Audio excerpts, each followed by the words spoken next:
আসসালামু আলাইকুম ভিউয়ার্স, কেমন আছেন সবাই? আমি আলহামদুলিল্লাহ ভালো আছি। আপনাদের সাথে আজকে বাঁশপাতা দিয়ে হাঁসের মাংসের একটি রেসিপি নিয়ে হাজির হয়েছি। আমি হাঁসটাকে আগে ভালোভাবে পুড়িয়ে ধুয়ে পরিষ্কার করে কেটে নিচ্ছি। ভালোভাবে কেটে নিচ্ছি পুরোটায়।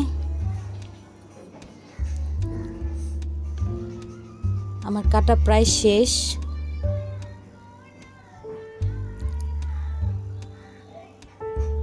এই ধুয়ে নেওয়া শেষ।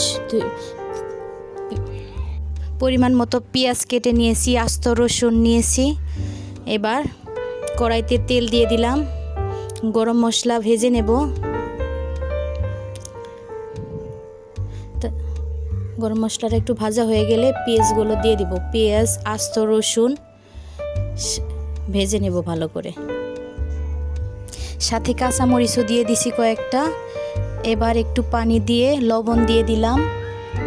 আস্তে আস্তে মশলা সব একে একে অ্যাড করব। আপনারা মাংস অনুযায়ী পরিমাণ মতো মশলাগুলো দিয়ে দিবেন। তারপরে কয়েকটা বাঁশপাতা দিয়ে ভালোভাবে মশলাটাকে কষিয়ে নেবেন। এবার মশলা কষানো হয়ে গেছে, মাংসগুলো দিয়ে দিচ্ছি। মাংসগুলো দিয়ে ভালোভাবে কষিয়ে নেব। অনেকক্ষণ ভরে কষিয়ে নেবেন, যেহেতু হাঁসের মাংস একটু বেশি করে কষিয়ে নেবেন। বাঁশপাতা দেওয়ার কারণে হাঁসের মাংসটা যে এক্সট্রা গন্ধ আছে ওইটা করবে না। আমার ভালোভাবে কষিয়ে নেওয়া হয়ে গেছে। তারপরে একটু পানি দিয়ে আবারও কষিয়ে নিচ্ছি।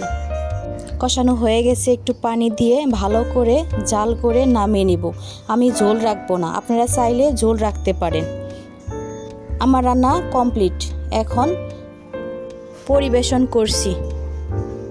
আপনারা বাসায় একবার ট্রাই করে দেখেন, বাঁশপাতা দিয়ে হাঁসের মাংস অনেক সুস্বাদু।